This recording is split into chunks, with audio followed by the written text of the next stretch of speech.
Hello, boys, and welcome to the Bayern Post, a brand new name. Before we were called Monster Bayern FC, so I wanted to touch on that real quick. It is a brand new name, and if it sounds very familiar, it's because it is. Like the Washington Post or the Huffington Post, sounds very newspapery. I know. But I just thought, we needed something that sounded more official, something that could be more long term, and I decided on this just because, it sounds a little professional. Although I'm not the most professional person, but hopefully we can get there. So yeah, this is the first new official video under the new name. So welcome aboard, welcome back everybody who has been supporting my videos and watching them. I definitely thank you, and welcome to any new viewers that I may be reaching. I hope you enjoy your time, enjoy your stay, and hopefully this won't be the last time you come through. So yeah, if you choose me for your Bayern related content, I greatly thank you. Hopefully it's for my personality. There are other very great Bayern channels though that I wanted to shout out real quick because I've been keeping up with them too, and I believe that it's really important that this club finally gets real social media representatives or a good representation in the media, honestly. So the channels that I wanted to point out right here are Talking Bayern, the Bayern View, and Bayern Now. These three channels right here, they're the channels that, I try to aspire to be like. So hopefully I can be half as good as them. But okay, we're going to jump in right here into this article. This is going to be a transfer video after all. And we're on OneFootball's website. So as the headline says, Bayern Munich set eyes on 100 euro million rated Barcelona midfielder for the summer. Now, just based off of that headline alone, I already have my conclusion. But we're going to go through some of what the article says here and see how much salt it holds. This was published on November 6th, so a few days ago. And so basically, what they're saying here is that since Ronald Koeman has been sacked from Barcelona, as we all know, that now the Dutch players are kind of like up in the air. There's no clear way of where they might be going. They even signal here that Serginho Dest could be shown the doors in the summer, and they want to cut ties with Frenkie De Jong in the winter transfer window. Now that I can definitely see. So obviously we all know De Jong came from Ajax in 2019 for a massive sum of 86 million euros. And so we all thought that he would be the next big thing. Him and De Ligt were the biggest stars, undoubtedly, of that campaign when they reached the semifinals in the Champions League and unfortunately got knocked out versus Spurs. You can't have it all, but they did impress really, really big time because they even knocked out Real Madrid, which was really, really impressive for them. And so obviously, probably because of that, Barcelona said, "Hey, we're gonna get, one of the key players here. We're going to get De Jong, we'll bring him over to Barcelona and see what happens." But so I guess it hasn't worked out. And right here we're going to read this part. In addition, the sacking of Koeman means De Jong has lost his biggest supporter in the dressing room, while the emergence of Pedri, Gavi, Nico Gonzalez has also cast doubts on his regular involvement.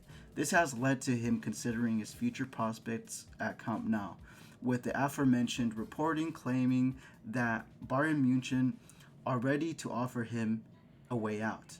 Now, I honestly don't believe that we're the ones that are going to be giving him the way out, especially if that 100 million euro price tag is for real. But right here, I found this very interesting actually. That they say further negotiations will happen on December 8th when Barcelona visit the Allianz Arena for the Champions League clash against Die Roten. The German champions, they plan to speak to the midfielder as well as Joan Laporta over the possibility of a deal on that day, making it a pivotal date as one or another, his future could be decided. Now, I know I kind of jumbled up on my words there, but it sounds too good to be true. Honestly, I don't believe that there's going to be a decision made on that day, on December 8th, especially once we absolutely annihilate them at the Allianz Arena, because we're not going to have any mercy that day. Let's be honest, right? But It says that Barcelona are open to selling De Jong, and that Javi Hernandez, the new manager taking over, as we all know, that he has informed the board that he does not see the Netherlands star as an essential part of the squad, asking them to study offers that come in for him. If true, and that's a big if, at this point, De Jong may not have a long-term future at Camp Nou. Now, even here, they admit it. That's a big if. All right? These are a lot of big ifs, a lot of big assumptions. I don't believe a deal is going to be made on December 8th. You know, I don't believe they're going to move that fast. And they want to sell him for a gain. They want to make money off of him, even though he hasn't really proven himself that much. That doesn't make sense to me. That's definitely not a transfer that I believe Bayern would be making. 100 million euros on De Jong when we could instead turn and give 100 million euros for Wirtz, who I believe would be much, much better, and he would fit the team much better. He can be our player for the next decade. You know, he, to me, is the natural Thomas Müller replacement, but obviously that's my verdict. I don't believe that we're going to be signing De Jong, but I did want to touch on that one real quick. However, though, I don't believe that's the only one we got here. We got a few, I believe another one that could also hold true. Right here, Real Madrid attacker Hazard offered to Man United and Bayern Munich. Now, okay, obviously, I got my thoughts on this. You know, could we do this? Should we do this? I don't know. But so right here it says that the initial fee paid was 89 million pounds 2 years ago, with the performance-based incentives taking that figure to 150 million pounds. Now understand, pounds, they're a little higher than the normal euro, I believe, conversion. So this is 150 million pounds paid to Chelsea by Real Madrid for Eden Hazard when he only had 1 year left on his contract. Eden Hazard is 30, and I believe his birthday is in January. So if they're trying to move him on in the winter window, that means they're going to move him on once he's 31, and he already had this huge dip in form. Now he's not Ronaldo, he's not Lewandowski. These players that get much better with age, you know. I just don't see why Bayern would be interested in paying a huge sum for Hazard. Obviously, right here though, the thing that holds more salt on this one is that they don't go out and state that Real Madrid want 100 million euros, or you know, they don't really disclose any offer, any fee, which makes me think one of two things: either Real Madrid are willing to let Hazard go for really cheap and make a huge loss, but just offload him and get as much money possible so they can go out and spend huge, on some players in the summer, and also so they can free up those salaries. So when Mbappe comes, as they're planning, they could give him those wages. That's what I can see. You know, maybe they're planning that, or the other alternative, which I believe might be a little more believable right now, is that they're willing to let Hazard go on loan. Now, would I be willing to take Hazard on loan? On loan, honestly, yes. Paying half his wages, he'd still be one of the biggest paid people at Bayern because his wages are insane. I don't have that off the top of my head, but I do remember seeing that. I believe right now he's earning the most in Real Madrid, and that's, I mean, something like 300,000, per week, and that's pretty insane, probably even a little more. Like I said, I don't have the figures right in front of me, but if we paid half the wages, and he could be a loan player, kind of like James Rodriguez was, kind of like we had Coutinho, like these players, if we could have him in just like that, then I would see it. But still, I'm hesitant even on that, because that means that takes game time away from Musiala. That takes game time away from Kingsley Coman. Now, we all know that, we haven't agreed a new deal with Kingsley Coman, but I believe we will, because he let Zahavi go, and I believe that right now with his recent performances, he's trying to show that he still has that fight. I believe Coman will stay and will extend 2 to 3 years. Now, even if, you know, we were to go into the window, because we do need another winger, in my opinion, I don't believe it's Hazard. I don't believe we should pay big money for him. And as a matter of fact, just to, give my 2 cents on this, I don't believe that we're going to be getting De Jong or Hazard. The only way I see Hazard is if it's on a loan, and I could see our board wanting to do that. Maybe Nagelsmann wants to do that. Could Nagelsmann get the better out of Hazard again? Yeah, I could see it, 1,000%. But I just don't see this materializing. Now, who would I want to go for instead? I already had this prepared here. But Adeyemi or Anthony? Now, me personally, I don't believe we'll get both. Just like, Der Nagelsmann FC is trying to say here, I want Adeyemi, but I also want Anthony. I would love that too. Honestly, I would love to have both of them. But we can only get one, and I believe we will get one out of them too. Me personally, I want Adeyemi.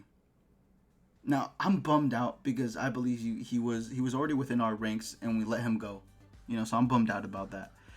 That also goes to show, though, who else do we have in our ranks right now that if we let go could become huge stars? That's why in my previous video, and just to do a little shameless plug here, I'm talking about Josip Stanisic and Mark Roca. We should be giving them more chances, especially Mark Roca. But Stanisic deserves to be a starter. Mark Roca just deserves some chances in general, you know what I mean? But I would love for us to go for Adeyemi because, well, he's German, and not only would he be in Bayern, but he would be in the German national team, and we just believe it's a copacetic type of thing, and he can play winger and he can play striker. You know what I mean? He could do both jobs. He's one of those players that gets in the box a lot. He draws a lot of fouls. He wins a lot of penalties, and he's pretty damn good at taking them as well. I believe, maybe he would be a good shout. Like, honestly, I do want Adeyemi, but then also there's this man, and I've been hugely impressed with Anthony. These past few games versus Dortmund, man, my God, yo, this guy's tearing it up. Even before that, but he is the real deal. Brazilian, so that would be another good link there. We've had good history with Brazilians, and I believe that he could easily be the best Brazilian we've had. He doesn't have that much huge competition there, but either of them is going to do good. They're both going to have amazing careers. Now, I believe we're only going to get one. And the thing, though, is we could go for Adeyemi in the winter window, and I could definitely see that. Now, one of the strategies that I heard about that I believe would be great is if we sign Adeyemi, I believe Salzburg wanted like 40 million, 50 million, something like that. But maybe we could bring it down to 30, 35, especially if we, loan him right back to Salzburg. That would be pretty cool if we buy him in the winter window so he could become, part of Bayern, and then just loan him right back for the remainder of the season to Salzburg to finish off the season with them. Now that obviously, we could even include, we'll be paying his wages. And so all those factors could probably lead to a lower, transfer fee. It could be 30 million. It could be 25 million. I mean, I'm sure Brazo could figure something like this out, This is definitely why he gets paid the big bucks, So I'm sure Brazo has something in mind, and hopefully he does. I mean, I have faith in him still, He does pull off a masterclass here and there. So I could see that happening. I would love if that happened in the winter. But if not, he's already there's rumors that Real Madrid, Atletico Madrid, and I believe Juventus or Inter are looking to look at him, and I don't know. I would love Adeyemi more personally, just a slight edge. But if not, I would also be perfectly fine with getting Anthony.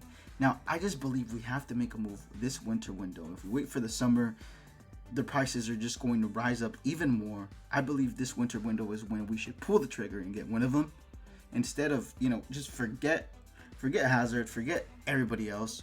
These are the two. One of these two is who we should go for, honestly. And yeah, I favor Adeyemi, but I would also love Anthony.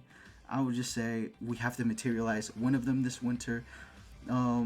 try to look in for both. I know that Brazo is a big fan of both of them. We've also looked into, Anthony. We've talked to Adeyemi in his camp. So if we don't get either of both of them, then it would be a huge disaster class, and we would have to really have a big word with our board and with Brazo, because we cannot make those mistakes again. We cannot have another SAR panic buy, and we cannot, make another Douglas Costa, one of those loans that don't work out. That could be hazard. You know what I mean? And it could be very costly. I guess you could say it could be hazardous. But seriously, yeah, I don't want to extend this video out too much more. I just wanted to touch on the transfer news right now. I honestly don't believe that we're going to be getting De Jong or we're going to be getting Hazard. And I honestly hope that the club isn't considering either of them, because instead we should be saving those funds for Verts and also for Adeyemi or Anthony. We should be getting one of these two this winter window. Hopefully we do. And hey, we could pull off the same strategy with either of them. Just loan them back out. Hopefully that brings the transfer fee down. I mean, that could be a legit strategy. You know what I mean? Hopefully they use that. So yeah, besides that, it has been me, the Bayern Post. I hope you enjoyed the video. If you did, leave a like, give a comment. If you didn't, tell me why. Give a comment as well. Leave a dislike. Leave your honesty. I appreciate the feedback. If you go ahead and click that subscribe button, enjoy the Bayern Post Nation, then hey, I welcome you as a new subscriber, and we're just going to be going to the top. So I hope you have a great rest of your day, and Mia San Mia.